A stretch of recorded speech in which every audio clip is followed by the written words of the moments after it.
I try to contemplate how they would go about, animating the Invincible War into transitioning into the big fight with Conquest. And it was fun. It was fun, even though we didn't get the stuff that we wanted. Because, of course, when it comes to properties, there's always copyrights that limitate the amount of stuff you can copy from the source material and stuff that they could add. But you still had the Mark variants. You still had impactful stuff that was accurate to the original source material, even though you didn't get the cameos, especially over the Invincible War that I'm sure fans that read the comic book would have wanted. But when it came to like grand scale anticipation after the fight with Powerplex, and then we transitioned away from Mark knowing what he had to do was right or wrong, then it transitioned straight into Angstrom Levy getting like all 18 variants of Mark, evil variants, by the way, but guys that literally was responsible for him causing him to fuse his variants into his consciousness if it wasn't for the good Mark getting involved. Killed and caused a lot of havoc in different parts of the globe. That had somehow a bunch of normal heroes involving some kid in a suit, fucking Boss Baby, pull up with some green guy, fight one of the variants of Mark, and get squashed in the back of the big guy that he was helping fight. Adam Eve literally got Derek Rosed. Different variants got taken out cleanly. It was good to see some teamwork. The development of Rex Explode helping Shrinking Ray turned into him dying, sacrificing himself, using his own explosive power to explode his own skeleton. One of the craziest and most badass ways to exit. Knowing the guy literally fucked his way into character development. Literally cheated on Adam Eve with a duplicate, and then he comes up with a relationship with Shrinking Ray, trying to be a better person and try to transition over to a normal life into a relationship that he can actually build into dying heroically. And weirdly with Rudy or Robot now coveting his name, even though he has his own original life and name with Monster Girl. It gets weirder later on, guys. I swear to God. Angstrom Levy lost an arm after finally confronting Invincible, after causing enough damage to get his attention, involving Cecil to teleport him exactly where he is, just to finally overcome all the stupid the cameras that he used to stalk Mark over the transition. Over most of the development over to season 3, he's been getting stalked over by Angstrom just to get his arm taken out after getting teleported back. And then he had to help over the engineers after helping him reconstruct himself after getting pummeled into a bloody pulp. I don't even know how you could even survive that. Bro, his mouth got fucked up in 4 different ways. And then it transitioned to make way for my arrival, worm. What happened to your eye? Ignore it. And then it goes straight into the biggest fight in the show for now. Conquest versus Mark. It was brutal. Completely surprising. Somehow Oliver, that thinks he needed teamwork from random superheroes. By the way, all of them are stronger than, I think, all the random superheroes that took care of Invincible variant. Then the fucking Guardians of the Globe. We have random characters that you'll possibly not see until later in the show that barely get enough screen time. Consistently, we've seen heroes get killed by Mark variants. But Duplicate, Black Samson, Bulletproof, even Powerplex fucked up a Mark. And this was an evil one to fit over his narrative. He took out a Mark. Immortal still can't redeem himself. Black Samson is still useless. Bulletproof, that has some of the same amount of abilities as Invincible, but not really, couldn't even handle himself with a Mark variant. Even Rex Explode at least took one out in his way out. Useless ass Guardians of the Globe. Why are they even still here? I don't even give a shit about the weird relationship. I don't even care about if Duplicate's around at least a normal woman. This guy is old as time, and all because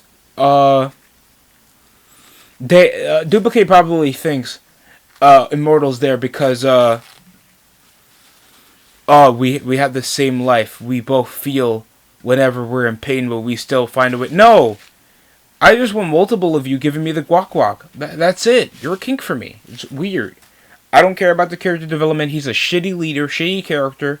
He is just an immortal jobber. He'll just come back to life after you decapitate him again. Weird character development.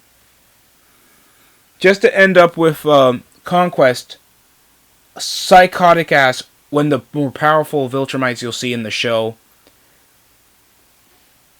He ends up already pummeling Mark after Mark thought he had some good hits in after pinning him on the crater.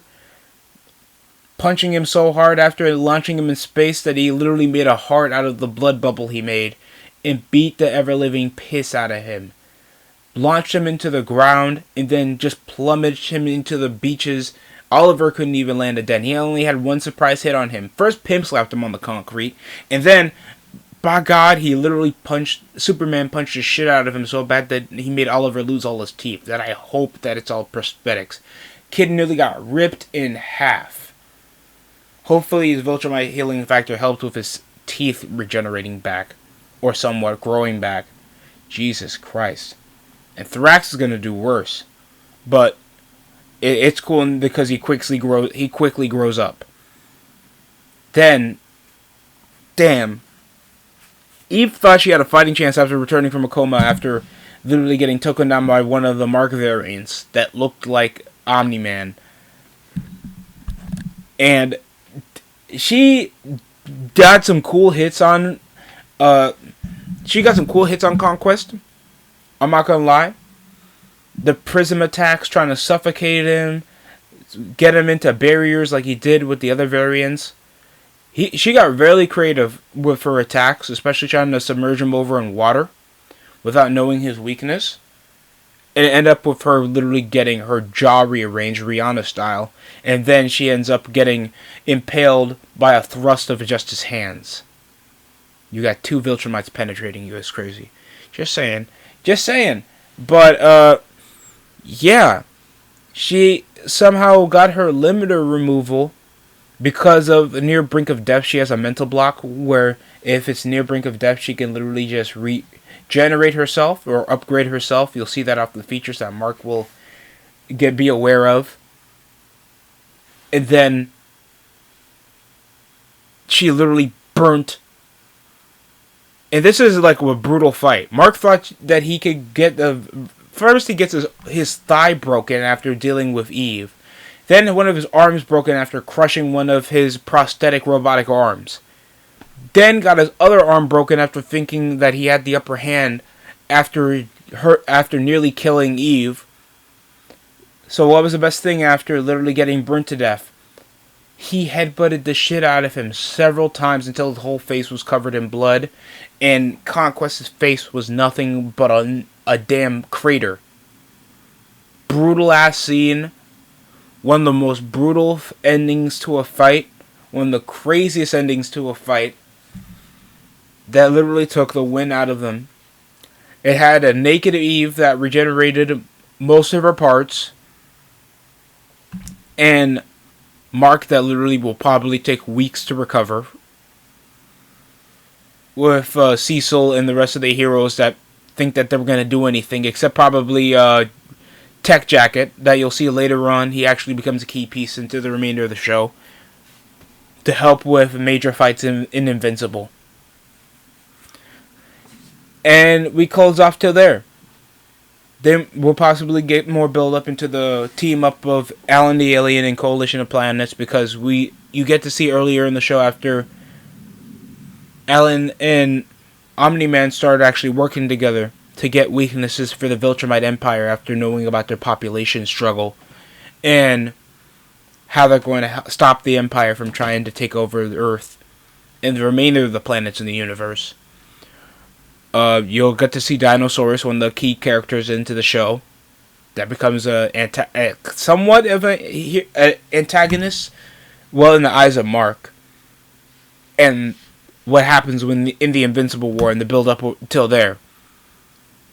And, of course, the ending scene that involved Eve fucking Mark at the end after the after the end with Rex's funeral. So that's crazy. I still kind of find it weird that Rudy took his name all because it's something for him to remember him by. Even though you kind of already cloned you literally cloned yourself to be a younger version of him just to relate with Monster Girl. That's fucking weird, bro. And you take his name too? That's weird as hell. And that's only because Monster Girl had somewhat of a crush over on Rex Blode when they first met. And that was after he beat the shit out of him. This psyche of Robot is just weird. And I understand that's the point because he's a genius level character that's socially deprived, obviously. But I just found that weird over as a developmental cycle just to see what he does later.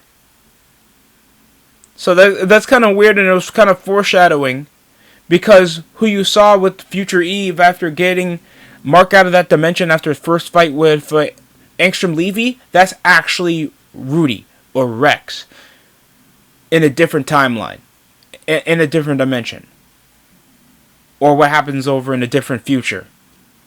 So that's crazy amongst itself. And I tell you that they'll make it weird.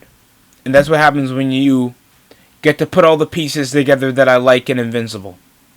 So it gets crazier. And whatever you think is near the ending, it's not.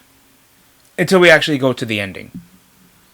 That's it for me. I actually enjoyed it. I'll give this a good 7 out of 10. Entertaining season 3. I thought there was a bit of editing errors. I feel like there was a bit of somewhat animational errors. Not detrimental, but obviously noticeable. Especially over in the final scenes that were very impactful. That they wanted to put their attention to. It was fun. Especially the Invincible War was a bit lackluster. But the Conquest fight was a bit worth the wait. But it was, I think, for the people that just enjoyed more of the source material and wanted it to be more alike, that I could understand the frustration. But I would just take it at how it is and try to critique it from there. That's my opinion on it. How you guys feel about Invincible Season 3? I think there's also a foreshadowing for a spin-off for Rex Blode and his origin story, even though he's passed away. But you'll get a piece of why he is how he is. Try to get you more into his character. And, yeah, that's it for me. Like, comment, subscribe for furthermore over on the TSC show.